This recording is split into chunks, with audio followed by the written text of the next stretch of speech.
gentlemen, it is my pleasure to present the speaker for this evening's ceremony, Sam Sangster, Chief Executive of New South Wales Health Infrastructure.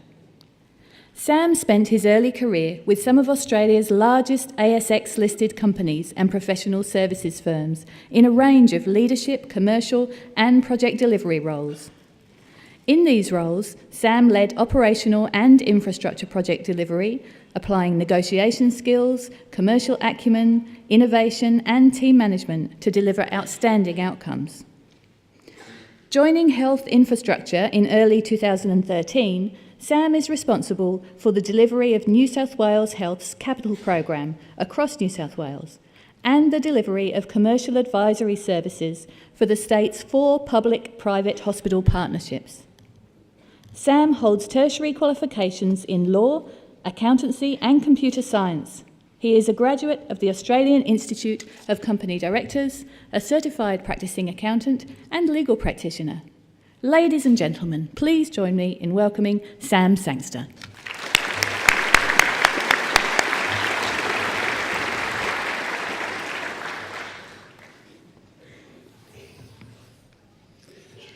Vice-Chancellor, members of the University, new graduates, congratulations, distinguished guests, ladies and gentlemen.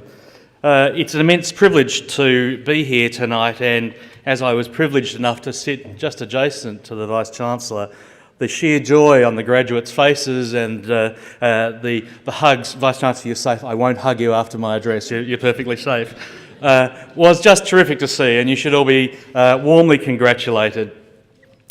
It's an immense pleasure for me to be back at the University of Wollongong. Whilst I do come down to Wollongong for my day job, where the University of Wollongong, the hospital here at Wollongong is a key project I'm delivering. I was trying to remember when I was last here, and sadly it was at an intervarsity hockey tournament, and I came to 2 New South Wales intervarsity hockey tournaments, one to here and one to Newcastle. One of them I managed to get a hockey ball in the head and ended up in one of New South Wales' finest hospitals. And I can't truly remember whether it was Wollongong or Newcastle, and I must admit, I really seriously can't remember. Ray Crean, the Chief Executive of the Ambulance New South Wales, I was telling him this story the other day and he said, get you on speed dial, so I've got him on speed dial in the pocket if I need him a bit later. But on to less frivolous matters for this evening. To those graduating tonight, my absolute heartfelt congratulations. The effort that goes into actually completing a qualification such as that which you have this evening is the product of many years of study, and particularly warmed the cockle of my heart seeing the young lady at the back congratulate her dad getting his master's degree. I think we need to remember that the families that support all of our graduates in every which way, whether that's the financial, social or just well-being that you support them with, congratulations to each and every one of you for what you do to support the success of those people tonight. I want to just develop 3 themes this evening. The first is about breadth in your career and looking at options that you can follow. Continuing your learning and developing your skills, and finally talking a bit about leaving a legacy, which I really want to focus on most of all. All 3 of those themes emanated for me in July 2012. Bernard Salt, some of you will know, who is a most eminent demographer, KPMG partner and newspaper columnist with the News fraternity of newspapers, was speaking at the Property Council of Australia's Congress. Being Melbourne-based as I was at the moment, being in Darwin in July was a good thing to be, and I actually was listening to what was being said. And Bernard was talking that morning about some things that were happening in the property industry, and in particular, his title was Straightening Out the Bananas, and the bananas that night stood for build absolutely nothing anywhere near anybody. But in his address, he was talking about the name that the property sector had actually garnered for itself in both the popular media and in social discourse. And he was going through a bit of a tick list of all those people and professions which were somewhat scorned in Australian society at that point in time. And it really made me pause and think. The miners. In 2011, you probably won't remember, but the big Australia debate was well and truly raging about whether mining was contributing to society or not. I started my career at Western Mining, tick. He then went on to talk about the banks and the rapacious profits that banks made. Yeah, I moved from Western Mining to NAB, tick. He then started talking about lawyers. Well, you just heard I'm a lawyer, so another tick in that box. And at that point, I was leading the Victorian Government's property development business. And so there was a fourth tick in the box. And it really made me stop and pause. And off the back of that, I really began to think about the three themes that I wanted to talk to you a bit about tonight. I've got to tell you, when I graduated and walked across a stage like this with my computer science and math science degree from the University of Adelaide, I would never have imagined in 1,000 years that I would be responsible for currently about $2.1 billion worth of construction underway in New South Wales hospitals. We're planning a whole tranche more than that, but the breadth that I've garnered through my career has really allowed me to grasp opportunities at every turn and made them the pathway to where I am today. The great organisations I've been very fortunate to work in have provided the right leadership environments with which I've been able to foster those skills, but most importantly I've been presented with a whole range of new and varied opportunities. I'm eternally grateful to all of those, and I try and pay that forward, but my message to particularly graduates is if you're going into new organisations as you head into the new year, congratulations on securing a job. We know that's a tough thing to do, but please make sure you seek out every opportunity. Take some risks. You never know where every opportunity will lead you. I was intrigued, one of your PhD graduates tonight was all about leadership and hiring great academics. The HR fraternity will tell you about position descriptions. Never let a position description cast you into a particular role. Look more broadly and find the opportunities that can exist beyond that. If you're interviewing in an organisation for a particular role, be upfront enough to actually ask about those opportunities and what brings you to that table and what you can offer in the breadth of that organisation's workplace. And yes, I did say about interviewing organisations. I can't tell you how many roles I've interviewed for, I've simply forgotten, but I can tell you the ones that stick in my mind are those where candidates ask me the best and the smartest questions. So if you're looking for a job and you're out there interviewing, I promise you those interviewing you will be most struck by the thoughtfulness that you've actually given to the questions that you ask of the person that's interviewing you. Also, be prepared to think about some different work environments and be mobile. I've been privileged to work in lots of different places and lots of different work environments. I have a lovely office right now looking over the Harbour Bridge. But let me tell you, I've sat in the middle of a data centre in an industrial printing factory in Melbourne's southeastern suburbs. I've sat in an ATCO shed about 100 metres away from a 1300 degrees Celsius nickel smelter out at Kalgoorlie, and an 1888 railway shed was my office in Melbourne. Take all of those environments and take them for what they will be, and learn from them because they each bring experiences that are rich. When I was preparing these notes, I was reading Friday's Financial Review magazine, and Laura Alber, who's the Chief Executive of Williams-Sonoma, I think must have heard what I was going to say and pinched my notes, because in addressing her alma mater in an equivalent address just recently, she talked about having an anti-plan. She really absolutely had no career path that she believed she was going to end up running an organisation of the scale and size.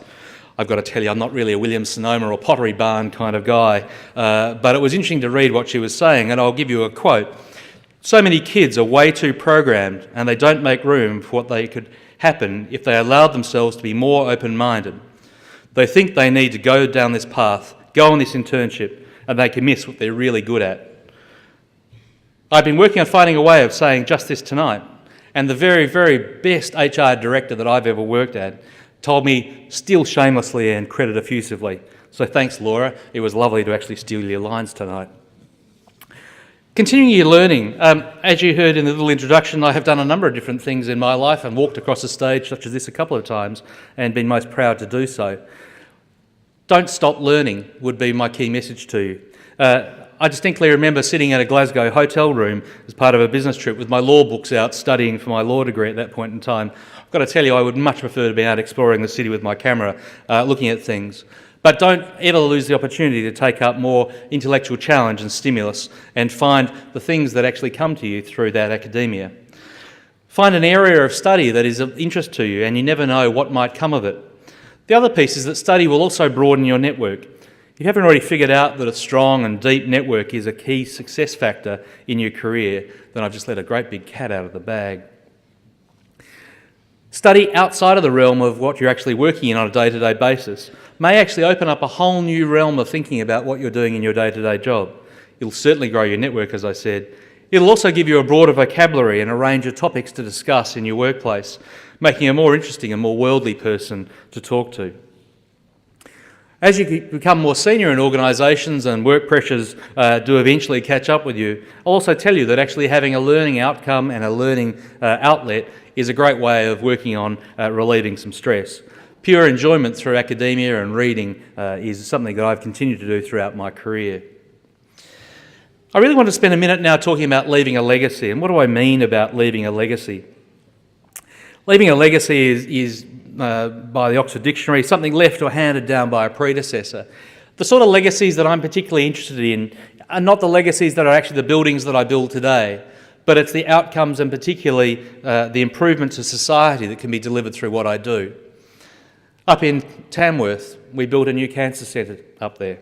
We built one down in Shoalhaven just recently as well too. But up in Tamworth, 25% of the people that have been treated since that centre opened about 6 months ago have received cancer treatment that they never would have received had that centre not been built. These people were unable to leave the district because of other social or family responsibilities or a lack of support network, or just simply couldn't afford to travel down to Newcastle to get that treatment. That's the sort of legacy that I'm talking about, that a building takes on much, much more than just being a building. It becomes a legacy that actually improves the health and well-being of a society. This job is a dream job for me. Yes, I'm managing an enormous dollar part of portfolio, but it's absolutely nothing about that. It's about those outcomes. I've been very fortunate to be travelling around the state in the last few weeks, opening new facilities. I was in Port Macquarie last week, opening a brand new facility up there, delivering a whole range of new services that have never been delivered there before. Out in Dubbo, we're just completing the first stage of a very large redevelopment of the Dubbo Hospital. And off the back of that hospital, the hospital there has now managed to recruit 15 staff specialists, 9 of which they've never had that specialty in Dubbo ever before, off the back of delivering that sort of built form outcome. That's what I mean about legacy. So why am I interested in legacy? Well, I'd encourage you all as you get into your careers to think very carefully about what you're leaving behind. Yes, it's important to actually provide for family, build wealth, and all those other societal norms. But I'd really encourage you to think quite broadly about what you're actually leaving behind, and are you leaving a better place than what you found before? And not just improving shareholder wealth. For those of you that certainly have been in the business faculty, I'm sure that would be your primary focus. I'd like to think about it as an and rather than an or. I think you can do shareholder wealth, value creation, and you can leave a legacy. But you've got to be very focused on leaving that legacy as something that's very, very important. As I look back on my career now, I can look at a number of pieces of legacy beyond that which I'm doing today. And the things that really matter are often not the big things either. Sometimes they're the really small things that actually have made quite a significant difference to an individual, whether it's through developing an individual in terms of their skills, working and mentoring and coaching somebody, or whether it's at the other end of the scale. In the immediate post-global financial crisis period, I renegotiated the vast majority of development agreements for the development going on in Melbourne's Docklands, which restarted about $6 billion worth of redevelopment activity. That in and of itself wasn't important, but it generated in excess of 15,000 construction jobs. That's what was important, that 15,000 people found work post-global financial crisis in the building sector. Again, that was about the legacy, about creating employment opportunities. I'm very focused in my day-to-day world about how I can eke out and find those opportunities in everything we do. Building hospitals comes with the most immense amount of pressure. We have finite resources and must build facilities vastly more complex than they've ever been before. A hospital of today is much, much bigger than those that we are replacing. They're full of technology, they're full of power, and yet we're trying to make them as economical to run and as energy efficient as we possibly can be. We need to find ways to actually deliver them faster and make them cheaper to build, cheaper to run, and of higher quality. The cost of running a hospital dwarfs the capital cost. As a rough rule of thumb, it costs about $3 to run the hospital for every dollar of capital over the long, long term. So if you're thinking about the capital cost, it's immaterial compared to the actual running costs. So we need to be very focused on what we're doing there. Environmental sustainability is more than just a catchphrase. We really need to be driving outcomes in all of those environments that actually bring hospitals of the future. Our hospitals run 24/7. They burn energy all night, all day, and they're there as that light on the hill when you need the help. But we need to make sure that we're being environmentally friendly in doing that. I'd like to conclude this evening by really commending all of those again that have spent so much time on working towards what you've graduated in tonight. Congratulations to each of you tonight. I'd also again like to thank all of those that have worked with those people, supported them through either financially or through morally or any other way in which you've actually helped and acknowledged those people to get where they have today. Thank you very much. It's been an immense pleasure to be here this evening.